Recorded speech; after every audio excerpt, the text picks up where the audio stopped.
Hello everyone, welcome to my channel. आज मैं class 10 के लिए एनसीईआरटी पैटर्न का इंट्रोडक्शन टू ट्रिगोनोमेट्री एक्सरसाइज 8.1 का कुछ सवाल लेकर आए हैं। अब देखिए, सबसे पहले क्वेश्चन नंबर 1। क्वेश्चन नंबर 1 में क्या कहा गया है? यहाँ पे देखिए दिया है कि in triangle ABC right angle at B, AB is equal to 24 centimeter, BC is equal to 7 centimetre.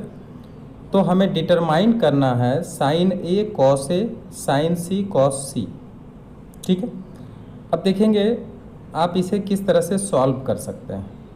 आप इसे ध्यान से देखिए। जब भी कहा कि एक ट्रायंगल है ABC और इसमें राइट एंगल B पर है, तो आपको एक राइट एंगल ट्रायंगल बनाना पड़ेगा। हम एक राइट एंगल ट्रायंगल बना रहे हैं, जिसका कि सबसे पहला काम आपका क्या है कि ये राइट एंगल B पर बोला है, तो सबसे पहले आप राइट एंगल जहां बनाएंगे उसको B पॉइंट डिनोट कर लेंगे। उसके बाद आपको जहां मर्जी A और B डाल सकते हैं। अगर मान लिया जाए हम यहाँ पे A डालते हैं और यहाँ पे C डालते हैं, ठीक है, तो एक ट्रायंगल बना है। अब यहाँ पे देखिए AB इजकल टू कितना दिया है, 24 सेंटीमीटर। यहाँ पे लिख देंगे 24 cm। और दूसरा BC दिया है, यानी इसका बेस दिया है, तो बेस कितना है इसका 7 सेंटीमीटर। ठीक है, अब एक हम ट्रायंगल ड्रॉ कर लिए हैं, राइट एंगल ट्रायंगल, जिसमें कि B पर 90 डिग्री का कोण हमें बताया गया है, इसलिए B पर 90 डिग्री का कोण बनाए। तो जैसे ही B पर 90 डिग्री का कोण बनाए हैं, तो आप समझ जाइए कि इसमें आपका हाइपोटेनस पता चल गया। हाइपोटेनस आपका AC है। जब आप साइन A कॉस A का मान प्राप्त करना चाहेंगे, तो उस समय आपको हाइपोटेनस का दरकार लगेगा। तो हाइपोटेनस हमें यहाँ मालूम नहीं है। Hypotenuse is equal to what? तो सबसे पहले आप इसमें हाइपोटेनस प्राप्त करेंगे। इसके लिए पाइथागोरस थ्योरम जो है उसके हिसाब से हम क्या करेंगे, इसका हाइपोटेनस निकाल लेंगे। तो यहाँ पे देखिए, in triangle in right angle triangle in right angle triangle ABC angle B is equal to 90 degree. अब जब B 90 डिग्री है, तो यहाँ पर हम AC निकालेंगे। AC यानी यहाँ पे कर्ण होगा। तो पाइथागोरस के हिसाब से AC यानी कर्ण जो होता है हाइपोटेनस इजकल टू AB का होल स्क्वायर प्लस BC का होल स्क्वायर। इससे हमको क्या मिल जाएगा, इससे हमें AC प्राप्त हो जाएंगे। तो सबसे पहले आप AC प्राप्त करिए। तो AC प्राप्त करने के लिए AB देखिए यहाँ पे दिया हुआ है। अगर हम यहाँ देखें तो AB इजकल टू 24 है। इस ट्रायंगल से यहाँ पे हम 24 बैठा सकते हैं, प्लस BC 7 है। 7 इसको हम यहाँ पे पुट कर सकते हैं। अब इसको जब हम आगे बढ़ाते हैं तो 576 24 माइनस करेंगे, आप मल्टीप्लाई करेंगे तो आ जाएगा 576 प्लस 47। इसको जब ऐड करते हैं तो कितना आता है, 5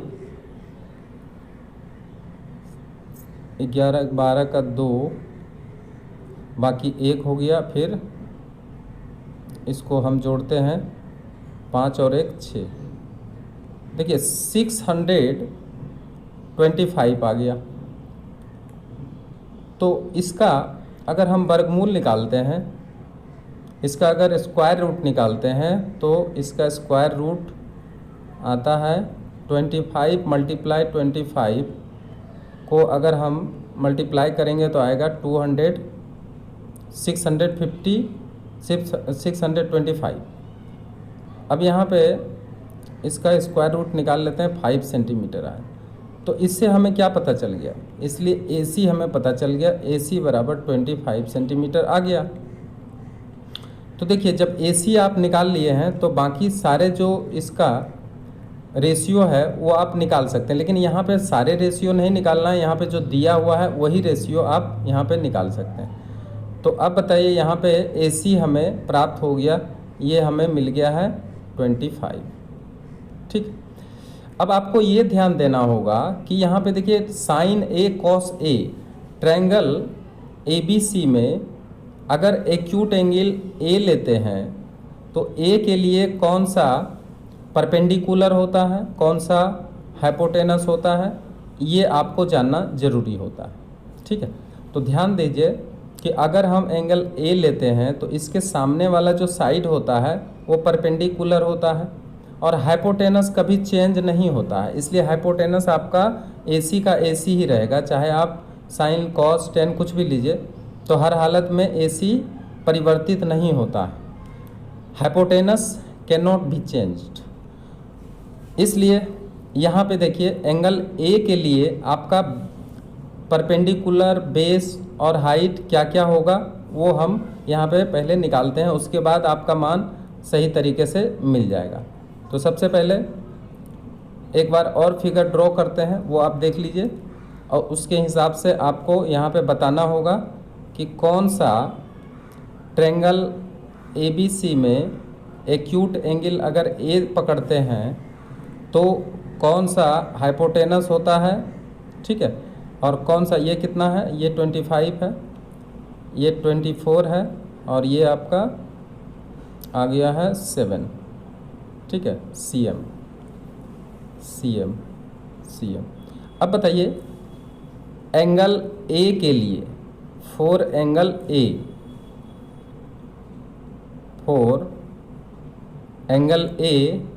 A के लिए बताइए ये परपेंडिकुलर BC हो जाएगा, P = BC। ठीक है, और B = AB, बेस हो जाएगा AB, और H जो होगा वो कैनॉट बी चेंज, यानी H हमारा जो है यानी हाइपोटेनस आपका AC का AC ही रहेगा। ठीक है, ये एंगल A के लिए हुआ, क्लियर। अब एंगल B के लिए हम निकालते हैं, फॉर एंगल B के लिए नहीं, C के लिए निकालते हैं। ठीक है, एक्यूट एंगल C के लिए निकालते हैं। C के लिए देखिए फॉर एंगल C परपेंडिकुलर, यहाँ पे देखिए बदल जाएगा। C के लिए जब निकालना चाहेंगे तो इसके सामने वाला जो होता है वो परपेंडिकुलर होता है, P बराबर AB इसका हो जाएगा। ठीक है, और B बराबर इसका BC रहेगा, और AC के नॉट भी चेंज, यानी जो H होगा वो कभी भी चेंज नहीं होता है, इसलिए H AC का AC रहेगा। अब इसको गौर से देखिए और मान निकालिए आप। अब देखिए यहाँ पे जो फिगर आपके सामने आ गया है, इसी से आपका सारा काम हो जाएगा। ठीक है, अब देखिए जो जो निकालने के लिए कहा गया है, तो सबसे पहले आप देखिए, सबसे पहले क्वेश्चन में जो दिया हुआ है वो है आपका साइन A निकालने के लिए हम लिखेंगे नंबर 1। क्या निकालने के लिए कहा गया, साइन A। तो साइन A बराबर, अब देखिए यहाँ पे साइन A कहा तो एंगल A के लिए लंब बटे कर्ण, करने का मतलब परपेंडिकुलर डिवाइडेड बाय हाइपोटेनस। अब यहाँ देखिए परपेंडिकुलर आपका क्या है, BC, आप यहाँ BC बैठाएंगे और हाइपोटेनस AC बैठाएंगे, बैठा दिए। अब इसका मान आप यहाँ से लीजिए, BC कितना है, BC का मान आपका 7 है, तो यहाँ पे 7 बैठा लीजिए, और AC का मान 25 आया। ये एक आंसर आप निकाल दिए हैं, वो है साइन A का। फिर आपका दिया गया है कॉस A का मान निकालने के लिए, तो कॉस A जब निकालेंगे तो इसमें भी एंगल A के लिए देखना है तो ए के लिए बताइए यहाँ पे बेस डिवाइडेड बाय हाइपोटेनस। अब बेस आपका क्या है, यहाँ ए बी है, ए बी आप बैठाएंगे, और हाइपोटेनस आपका क्या है, ए सी है, ए सी बैठाएंगे। तो ए बी के लिए अब यहाँ से आप चुन लीजिए, ए बी के लिए 24 सेंटीमीटर और ए सी के लिए आपको 25 ही बैठाना है। ये आपका आंसर निकल के आ गया। अब देखिए सेकेंड नंबर में क्या क्या निकालने के लिए कहा गया है। सेकेंड नंबर में दिया है साइन सी। चलें साइन सी के लिए, तो अब देखिए साइन सी जब भी लेते हैं तो आप इधर चले आइए, 4 एंगल सी के लिए। एंगल सी के लिए बताइए क्या होगा, एंगल सी के लिए P डिवाइडेड बाय H। लेकिन अब आपको यहाँ पे देखना है कि P यहाँ पे क्या है, P यहाँ पे है आपका AB और डिवाइडेड बाय H हमेशा वही सेम रहता है। अब AB के जगह पे आप क्या बैठाएंगे, यहाँ से देख लीजिए, AB के जगह पे 24 और AC के जगह पे कितना 25। ये आपका आंसर आ गया। दूसरा है साइन सी के बाद कॉस सी निकालना है। Cos C is equal to B divided by H. B के लिए आपको यहाँ से पकड़ना है बी सी। बी के लिए क्या है, बी सी, यानी बेस यहाँ पे अब आ जाएगा बी सी अब बटे ए सी। बी सी के लिए यहाँ से उठा लीजिए, बी सी कितना है, 7 है, 7 बटे 25 और ये रहा आपका आंसर। क्लियर। अब बढ़ते हैं नेक्स्ट सवाल की तरफ। अब देखिए नेक्स्ट सवाल क्या है, तो देखिए हमारे बीच एक क्वेश्चन आ गया। आप स्क्रीन पे देखिए question number 2। In figure 8.13 find that 10p minus cot r, इसका वैल्यू आपको निकालना है। लेकिन यहाँ पे फिगर ड्रॉ करके आपको दे दिया है पी क्यू आर एक राइट एंगल ट्रेंगल है जिसका कि एंगल क्यू जो होता है वो 90 डिग्री है। एंगल क्यू क्या दिया है, 90 डिग्री दिया है। ठीक, तो यहाँ पे 10p और कॉट आर दिया है। इसका मतलब यहाँ पर क्या है, परपेंडिकुलर और बेस हमेशा बदल जाएगा। तो देखेंगे कि p के लिए क्या होता है, r के लिए क्या होता है, वो हम निकालेंगे। लेकिन उसके पहले देखिए यहाँ पे टेन और कोट का बात किया हुआ है। तो टेन और कोट तभी आपको मान आप बैठा सकते हैं जब आपको बेस मिला हुआ रहेगा। तो क्या इस फिगर में आपको बेस नज़र आ रहा है क्या, बिल्कुल नहीं। बेस यहाँ पर क्या है, खाली है, यहाँ पे बेस आपको नज़र नहीं आ रहा है।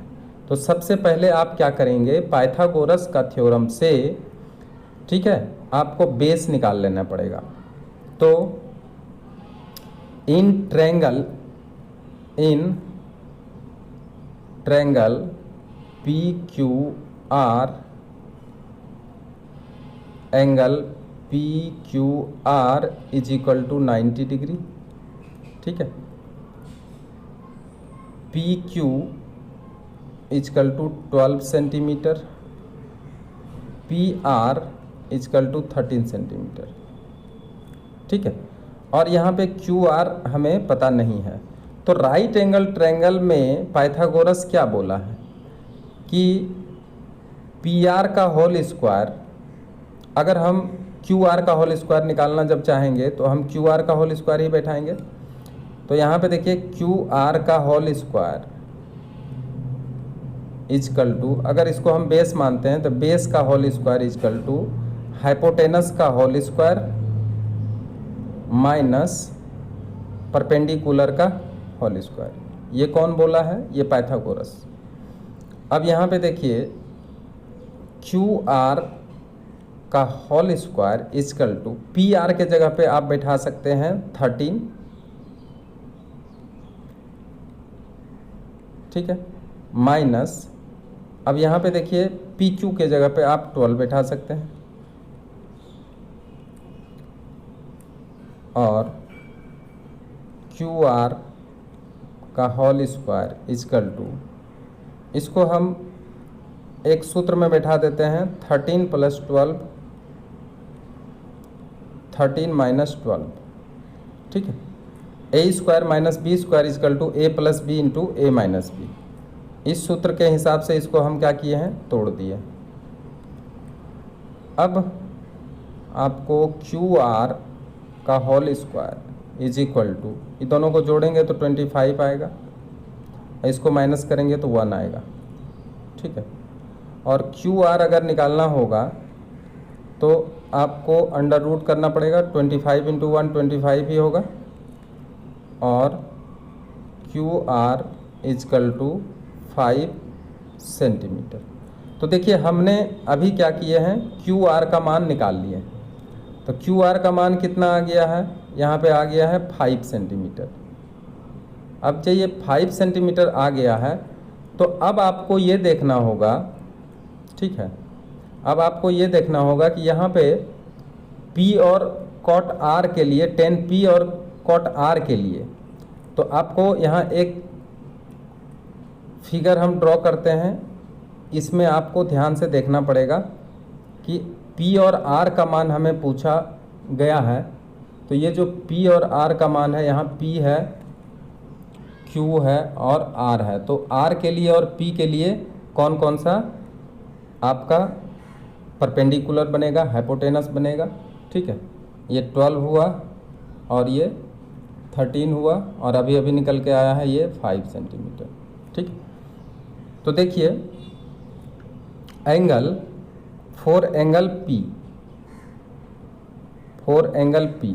अब देखिए P के लिए, P जैसे ही कोण लेंगे तो इसके सामने वाला आपका परपेंडिकुलर हो जाता है।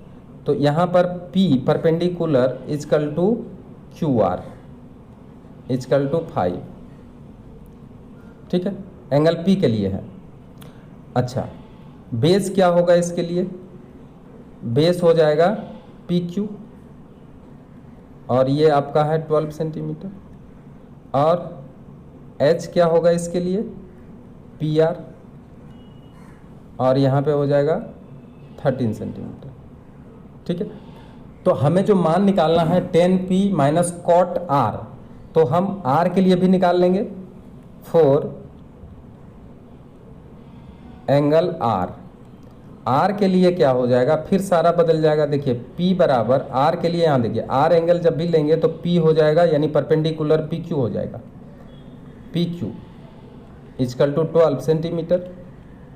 और बेस क्या हो जाएगा, बेस हो जाएगा QR, B यानी बेस बराबर QR, और QR बराबर 5 सेंटीमीटर।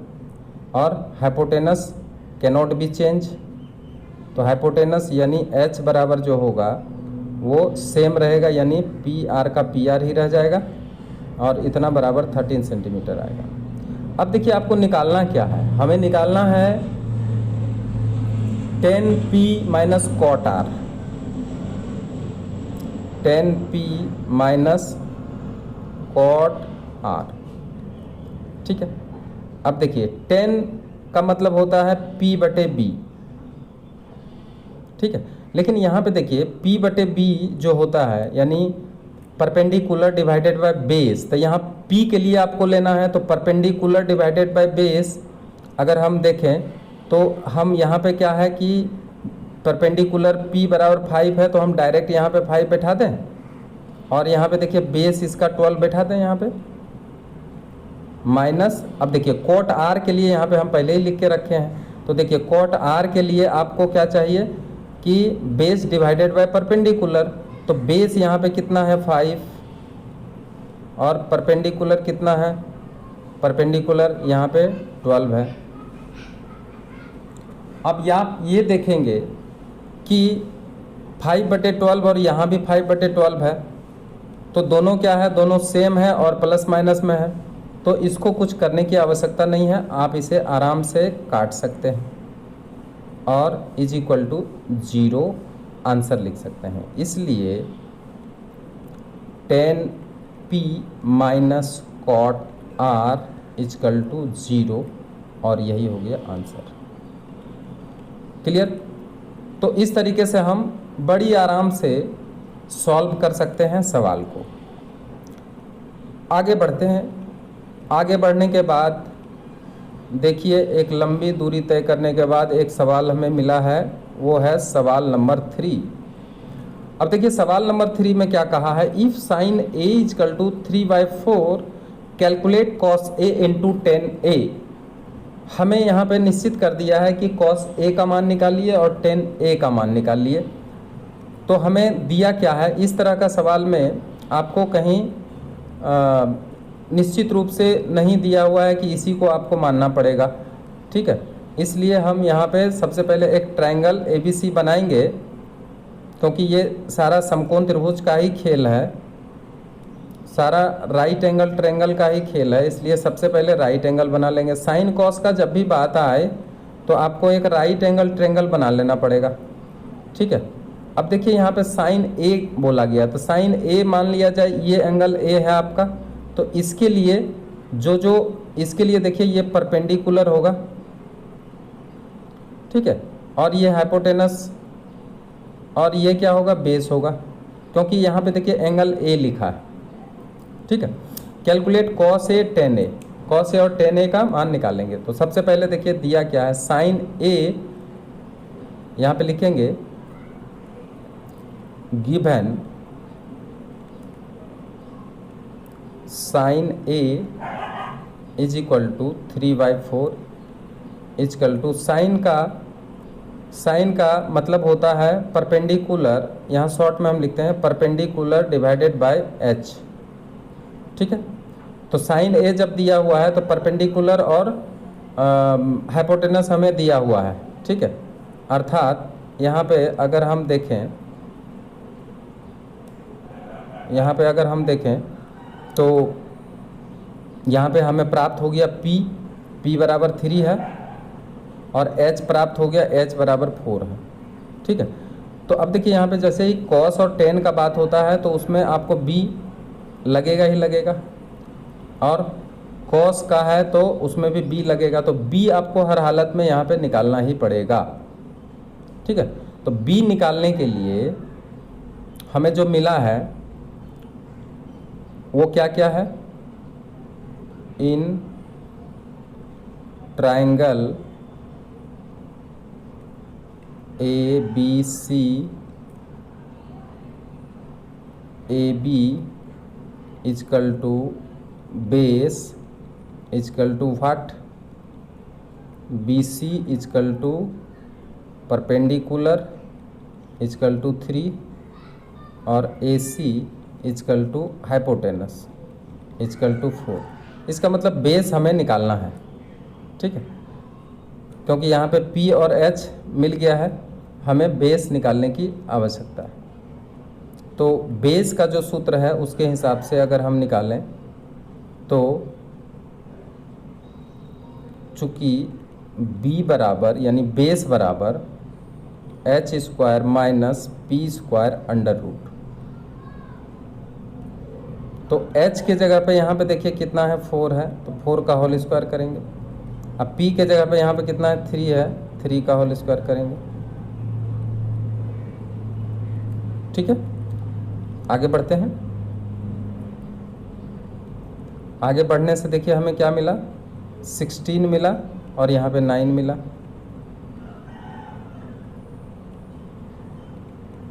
और इसको अगर माइनस करते हैं तो आ जाता है 7, और 7 का रूट नहीं निकल रहा, तो इसलिए यहाँ पे B बराबर √7 आएगा। अब आपको फिगर पर लेके चलते हैं। देखिए यहाँ पे जो खाली स्थान था, व्हाट था, उसके जगह पे हमें निकल के आ गया √7, ठीक है। अब cos A और tan A का मान निकालना है, तो cos A और tan का मान निकालने के लिए हम लिखते हैं कि सबसे पहले cos A निकालना है आपको, तो cos A बराबर, इसलिए cos A बराबर बेस डिवाइडेड बाय हाइपोटेनस। अब देखिए बेस आपका कितना आ रहा है, √7, और हाइपोटेनस कितना था, 4 था, तो इसलिए cos A बराबर निकल के आया √7/4। ये आपका एक आंसर निकल के आ गया। दूसरा आपको निकालना क्या है, दूसरा आपको निकालना है tan A। तो चलें 10A निकालने के लिए 10A बराबर P डिवाइडेड बाय B, यानी perpendicular divided by base. Perpendicular कितना है, यहाँ पे परपेंडिकुलर दिया हुआ है, तो यहाँ पे देखिए परपेंडिकुलर दिया हुआ है 3, बैठा दिए 3, और बेस मिला हुआ है √7, तो यहाँ पे बैठा देंगे √7। तो इसका आंसर आ गया है √3 डिवाइडेड बाय √7। ये आपका आंसर मिल गया। चलते हैं नेक्स्ट सवाल की तरफ। देखिए क्वेश्चन नंबर 4। यहाँ पे क्वेश्चन क्या है, given 15 cot A = 8, find sin A into sec A। ठीक, तो जैसे ही sin A और sec A दिया है तो हम एक ट्रायंगल बनाएंगे, राइट एंगल ट्रायंगल। अब एक चीज़ ध्यान देंगे कि यहाँ पे अगर हमें राइट एंगल ट्रायंगल बना लिए हैं तो यहाँ पे हम A डालते हैं, यहाँ पे B पर ट्रायंगल, यहाँ कुछ बोला ऐसा नहीं है कि इसी पर आपका राइट एंगल होना चाहिए, तो जहाँ मर्जी हम ले सकते हैं। तो अपने सुविधा के हिसाब से हम यहाँ पे A एंगल ले रहे हैं, यहाँ C ले रहे हैं, यहाँ B ले रहे हैं। ठीक है, तो इसमें देखिए अब जब एंगल A के लिए पूछा जाता है तो यहाँ सुविधा ये रहेगा कि एंगल A के लिए ये आपका परपेंडिकुलर हो जाएगा P, और ये आपका B हो जाएगा, और ये आपका H हो जाएगा। तो ये पहले आप डिनोट कर लीजिए कि कौन परपेंडिकुलर है, बेस है, हाइट। इससे क्या होगा, बहुत सुविधा होगा। अब देखिए यहाँ पे गिवन 15 cot A = 8 ये दिया हुआ, इसलिए cot A = 8 डिवाइडेड बाय 15। अच्छा, cot बराबर होता है जो रेशियो वो B और P का होता है, यानी बेस डिवाइडेड बाय परपेंडिकुलर का होता है। इसलिए यहाँ पे अब आपको अच्छी तरह से पता चल गया कि बेस कितना है, 8 है, और परपेंडिकुलर कितना है, 15 है। तो यहाँ पे बेस बराबर कितना मिल गया है, 8, और परपेंडिकुलर हमें मिल गया है 15। इसका मतलब अभी भी हमको हाइपोटेनस चाहिए। जब तक हाइपोटेनस नहीं मिलेगा तब तक साइन का मान कैसे निकाल सकेंगे, इसलिए आप हाइपोटेनस निकालिए। H = P² + B², यानी परपेंडिकुलर का होल स्क्वायर इंटू बेस का होल स्क्वायर √। अब इसमें हम मान जब बैठाते हैं, H बराबर P के जगह पे 15 है, 15 का होल स्क्वायर करिए, अब प्लस B के जगह पे 8 है, 8 का होल स्क्वायर करिए। अब हाइपोटेनस कितना निकल के आता है, 225 अब प्लस 64। इसको जब ऐड करेंगे आप,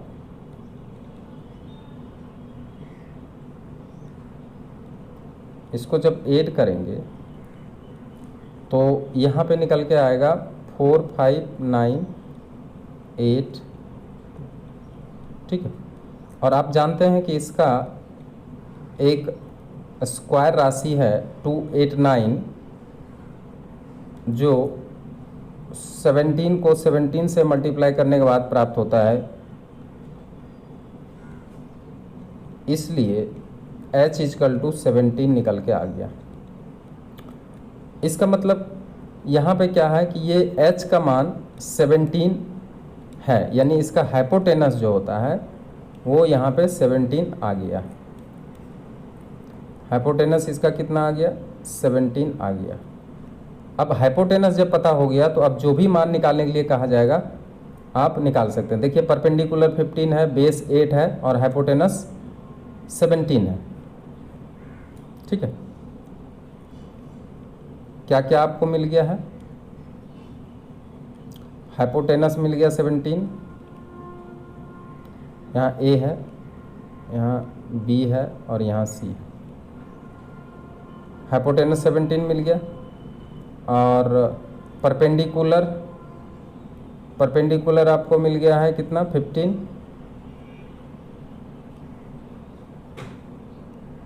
और बेस मिल गया है 8। ठीक है ना, बेस आपको 8 मिल गया, बेस बराबर 8 परपेंडिकुलर 15। क्लियर। अब देखिए जब हम मान निकालते हैं तो किसका मान निकालेंगे, यहाँ पे जो मान निकालने के लिए कहा रहा है साइन ए और सेक ए का, इसलिए साइन ए बराबर perpendicular divided by hypotenuse. Perpendicular यहाँ देख लीजिए आराम से 15, हाइपोटेनस कितना 17। आ गया आंसर। अब आपको क्या चाहिए, साइन ए चाहिए, हो गया। अब सेक ए भी चाहिए, तो चलिए सेक ए चलते हैं। सेक ए बराबर होता है हाइपोटेनस डिवाइडेड बाय बेस। ठीक है, सेक ए बराबर क्या होता है, hypotenuse divided by base. Hypotenuse यहीं से देखिए कितना है 17 है, बेस कितना है 8 है, और यही आपका क्या आ गया आंसर। तो यहाँ पे दो आंसर आया, एक साइन ए बराबर 15/17 और दूसरा आया 17/8, और यही क्या है, दोनों आंसर है। आगे बढ़ते हैं, आप आगे देखिए और सवाल क्या है। देखिए अब आया 5 नंबर सवाल। गिवन, ये देखिए ये क्यू मत समझिए, ये थीटा है। ठीक, ये क्या है, ये थीटा, ये भी ठीक है थीटा है ये। तो यहाँ पे देखिए sec theta is equal to 13 divided by 12। तो calculate all other trigonometric ratio. All other trigonometric ratio मतलब टोटल 6 ट्रिगोनोमेट्रिक रेशियो है, जिसमें कि आपको 1 इसमें से दे दिया गया है। ठीक है, हम क्या बना रहे हैं यहाँ पे, राइट एंगल ट्रायंगल, जिसमें कि एंगल बी में हम 90 डिग्री ले लिए हैं, राइट एंगल ले लिए हैं। अब आपको पता चल गया कि ये क्या है, हाइपोटेनस है, ये तो कंफर्म हो गया। ठीक है, और अगर हम यहाँ पे थीटा बोला गया है तो ये सी एंगल को अगर थीटा मान लेते हैं तो अब आपको अच्छी तरह से पता हो गया होगा कि ये परपेंडिकुलर हो जाएगा ए बी, और बी सी क्या हो जाएगा, बेस हो जाएगा।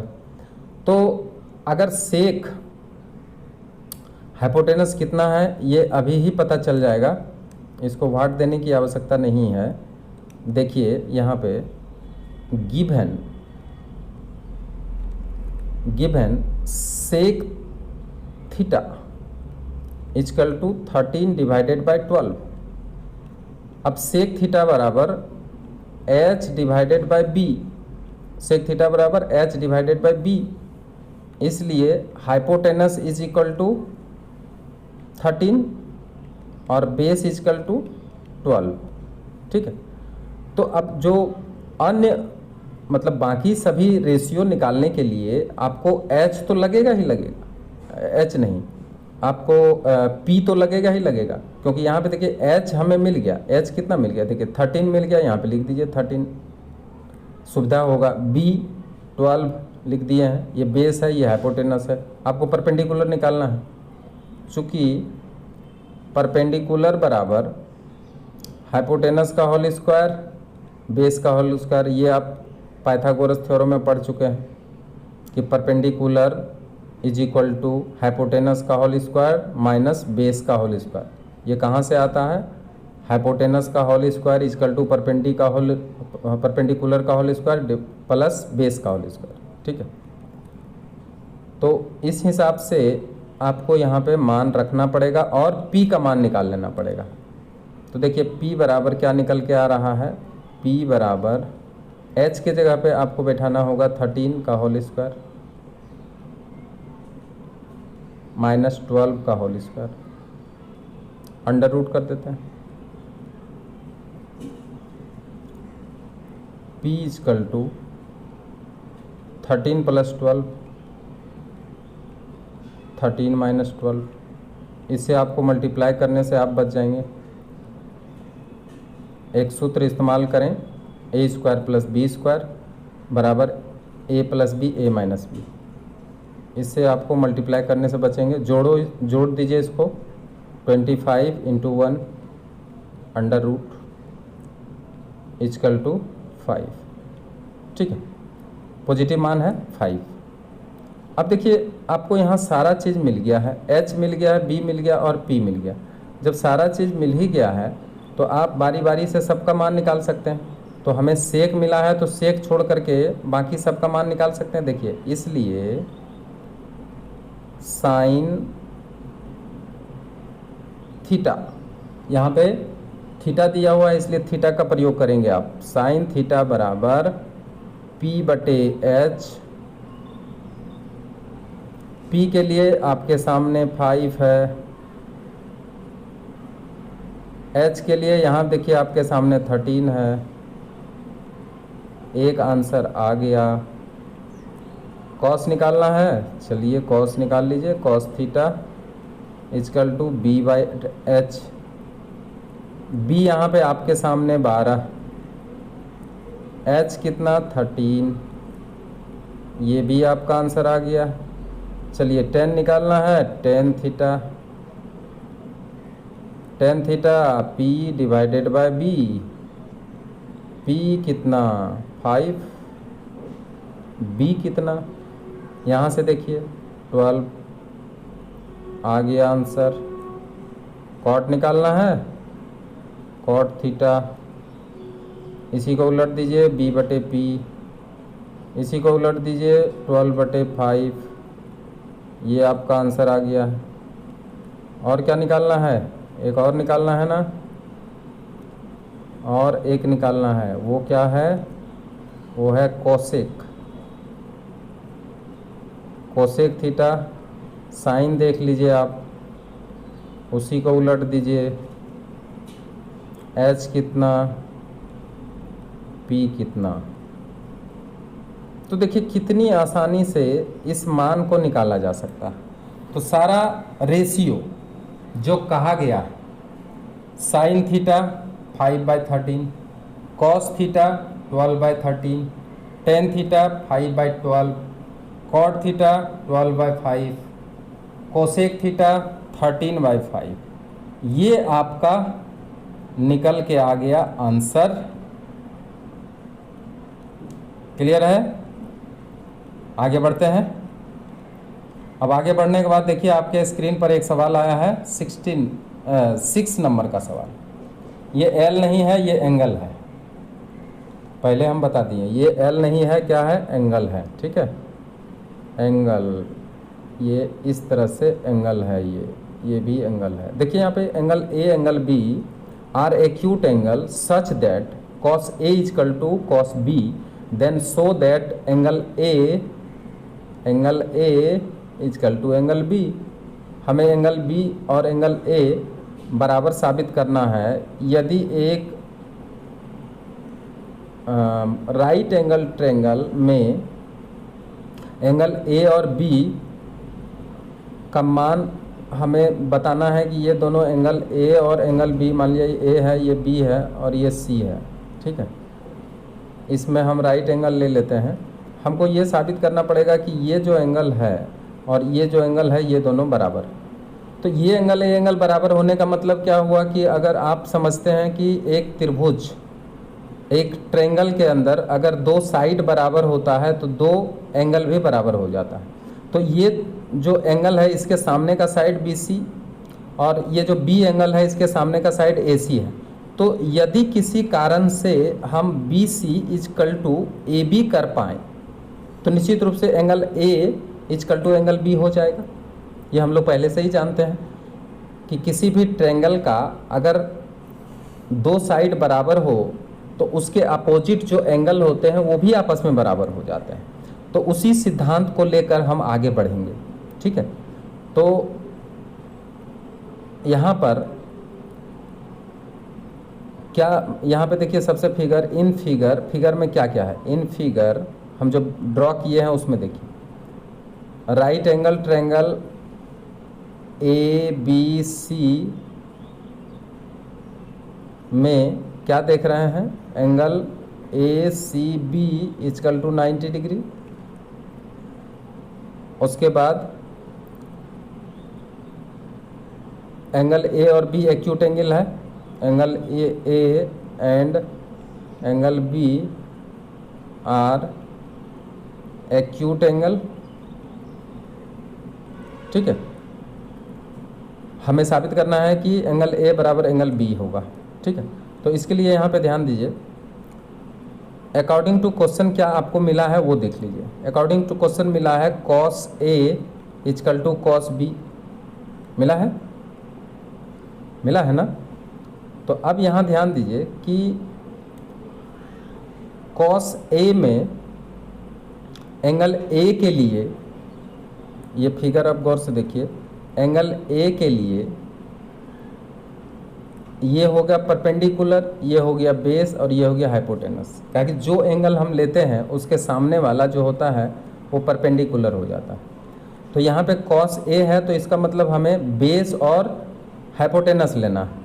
तो इसके जगह पे हम लिख सकते हैं बेस यानी A C divided by hypotenuse क्या, A B is equal to, अब कॉस बी है तो कॉस बी यानी कहने का मतलब अब एंगल हमको ये लेना है, तो इस एंगल के लिए ये हो जाएगा परपेंडिकुलर ए सी और बेस हो जाएगा बी सी और हाइपोटेनस तो वही रह जाएगा। तो यानी बेस यहाँ पर क्या हो जाएगा, बी सी, और हाइपोटेनस आपका ए बी का ए बी ही हो जाएगा। ए बी कैंसिल, इसलिए A C is equal to B सी। अब देखिए एक लाइन में ही यहाँ पे क्या हो गया, प्रूव्ड हो गया ए सी बराबर बी सी। अभी हम बताए थे कि ए सी बराबर बी सी अगर प्रूव्ड हो जाता है तो इसके सामने वाला जो अपोजिट एंगल है ये भी क्या हो जाता है, आपस में इक्वल हो जाता है। ठीक है, तो in triangle A B C, in triangle A B C, A C is equal to B C, इसलिए ए सी के सामने का जो एंगल है, देख लीजिए, ए सी के सामने का जो एंगल है वो है बी और बी सी के सामने का एंगल है ए। तो इसलिए इसके हिसाब से ए सी के सामने का एंगल बैठाएंगे। ठीक है, तो ए सी के सामने का एंगल जो है वो है आपका बी बराबर ए, इसलिए एंगल ए बराबर एंगल बी, और यही क्या हो गया, प्रूव हो गया। ठीक है, आज का वीडियो यहीं शेष होता है। अगर वीडियो आपको पसंद हुआ है तो आप इसे अधिक से अधिक शेयर करिए और जो नए हैं वो सब्सक्राइब भी ज़रूर कर दीजिए।